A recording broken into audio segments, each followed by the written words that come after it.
crime in Canada. So give it all up. Steve, take over. Thank you very much, Neil. And as Neil said, I am a civilian member of...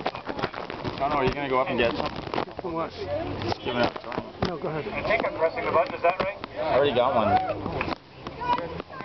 No, guys, never mind. They know what's good.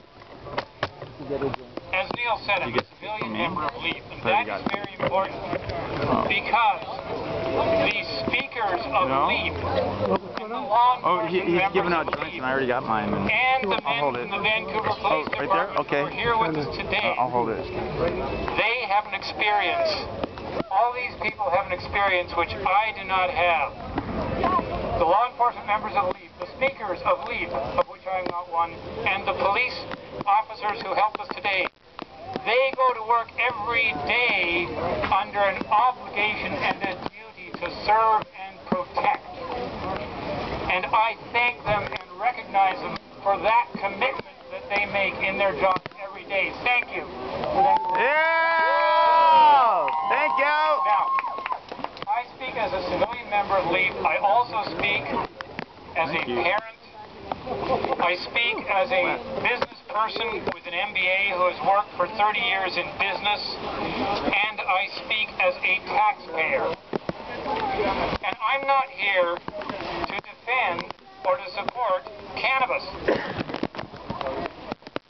I'm not here to defend or support cannabis because that is not the big issue. The problem is prohibition. It is prohibition, not drug use, that tears communities to pieces. It is prohibition, not drug use, that kills thousands of people every year. And it is prohibition, not drug use, that wastes $2.3 billion of our tax money every year for no purpose. Are you leaving? So if we pay taxes, prohibition is a huge problem for us. Now, We can go if you want. the situation with prohibition, and many of you know that it's bad. I wonder if people know just how bad it really is. And a lot of people other than us here, they don't know that yet. And prohibition will continue. The deaths will continue. The waste will continue unless we change the world.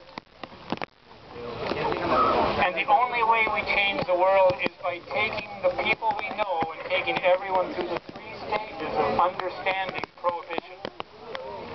I went through these stages myself, so did a great many people. You may remember some of these stages yourself. Here they are.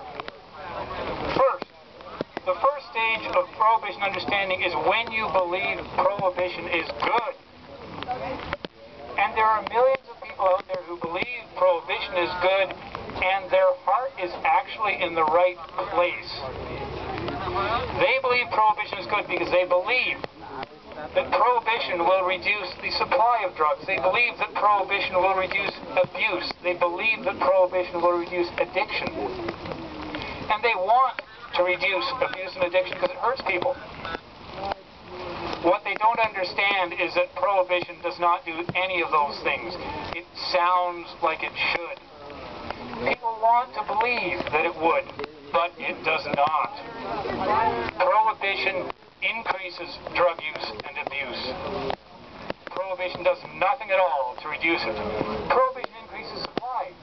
30 years ago in the U.S., what was a big seizure of heroin 30 years ago in the U.S.? Maybe a few pounds.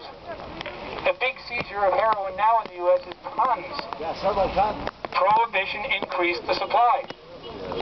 So with these people in the first stage, understand when you're talking to them and be persistent and stick to it, but get them to understand, yes, you care, yes, you want things to get better. Prohibition sounds right, but it does not work. It makes things worse.